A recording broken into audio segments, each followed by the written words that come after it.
Morning, everybody. I hope you enjoyed the breakfast that was laid on for you. We want to talk to you today about tax. Under Gordon Brown, the tax system of this country is outrageously unfair. The bottom 20% of income earners in this country now pay a much higher proportion of their income in tax than the bottom 20%.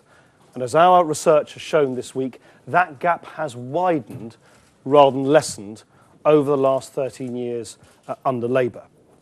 So at this election, if you are an ordinary income earner, if you are one of the millions of people on ordinary incomes, lower incomes in this country, the only party which will give you a fair tax break, put money back into your pockets, are the Liberal Democrats.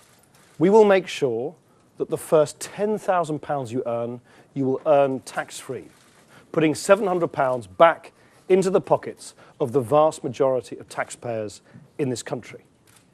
Why do we think this is so important? Why is this the centrepiece of our election campaign? Why is this the key policy we will be unveiling at our manifesto later this week? Firstly, because it is fair. And at a time when we are going to be asking millions of British people to accept very difficult choices on public spending as we deal with the structural deficit, as we fill the black hole in the public finances, we need to show people that there's something in it for them. I do not believe people will accept the difficult decisions ahead if they don't feel the tax system is working on their behalf. Secondly, because it provides an incentive to work. By raising the income tax threshold to £10,000, it provides an incentive for people who are seeking to get off benefits and into work, particularly low-paid work, to do so. We are a party that believes in work. This is a policy which would encourage work. And third and finally, by putting money back into the pockets of millions of people who need a break, who are struggling to pay their bills, it'll help the economy because they will be more likely to go out to the high street and spend some of that money and so help the wheels of the economy turn. But how do we pay for this? Everyone knows money is tight. Everybody will be asking the same question. How can you pay for such a major fair tax break? And what Vince and I want to do this morning is explain exactly how we will pay for it. Firstly, we will close some of the huge multi-billion-pound loopholes that exist in the tax system. We will end the grotesque spectacle of a greedy banker in the City of London paying a lower rate of tax on their capital gains than their cleaner does on their wages. We will equalise capital gains and income tax rates. We will end the special tax subsidy provided to the top 10% of earners in this country when they make pension contributions. At the moment, the top 10% of earners receive twice as much tax subsidy from all other taxpayers when they make pension contributions. We think there should be tax breaks for pension contributions, but those tax breaks should be the same at 20% for everybody. That is only fair. We'll crack down on tax avoidance with a look-through power to stop stamp duty avoidance and new powers for revenue and customs to stamp out complex business arrangements designed to minimise a company's tax bills.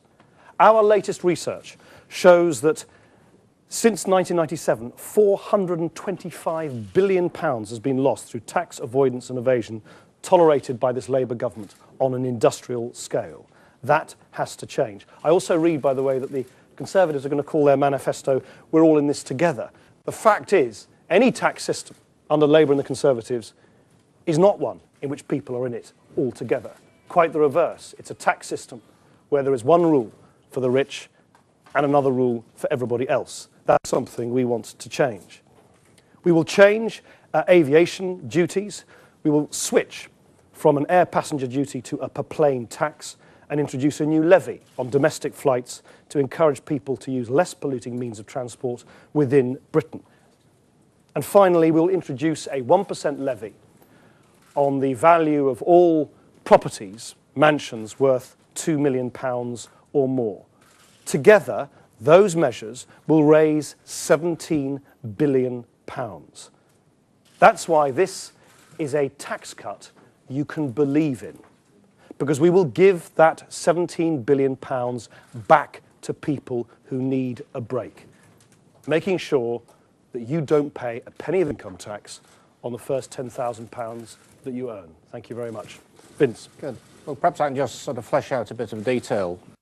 Nick set out the principle very clear.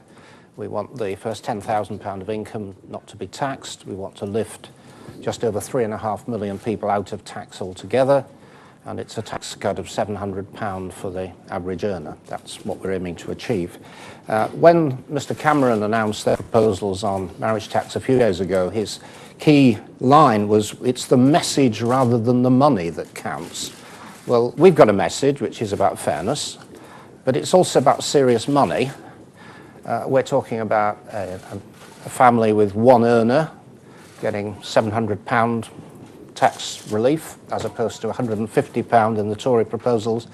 A family with two earners would get £1,400, as opposed to nothing under their proposal. So we are talking about a message and money. As far as Gordon Brown's concerned, they've got form. You remember the 10p tax rate. You've got this obsession with tax credits. We believe we want low earners, and indeed average earners, to keep their own money, not to have to apply to a government bureaucracy for a means-tested benefit. We want people to keep what they earn. But the key issue, which you obviously want to ask about, is how do we do it? How do we get the £17 billion that we need to make this proposal?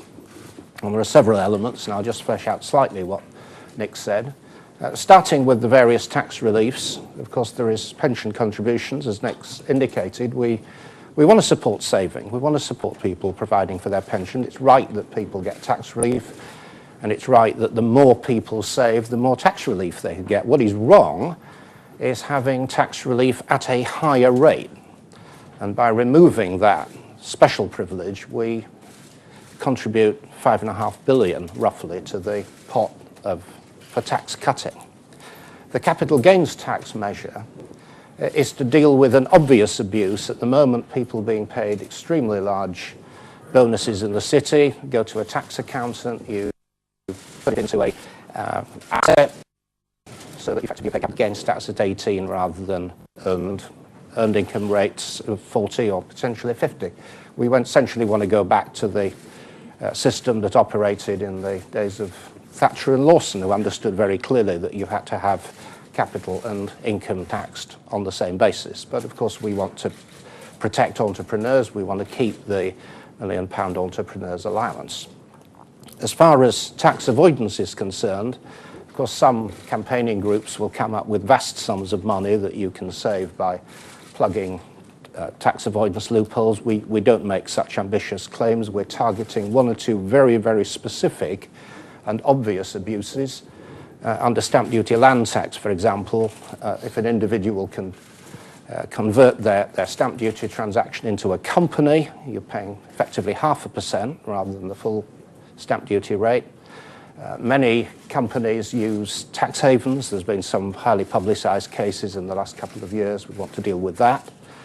We want to deal with the large-scale tax schemes, which you've seen advertised. There have been the cases publicised recently of people earning tens of millions in Barclays Capital, for example, for devising very complex tax avoidance arrangement. Under our proposal, the presumption would be that these are not legal unless they've been pre-cleared with HMRC. And if HMRC was to clear them, they'd have to be paid the full commercial rate for tax advice. So either they get the revenue for advice or the tax avoidance loophole is stopped and we get the revenue that way. We make modest claims for these. The estimates are very much at the conservative end. Capital gains tax assumption is based on a world where asset prices have been quite depressed. We could make much bigger claims, but the estimates we've made here are quite sufficient to fund our key offer, which is that nobody pays income tax up to £10,000 a year. Just over 3.5 million people, low-paid workers and pensioners taken out of tax, and a tax cut of £700 for the average taxpayer. Thanks.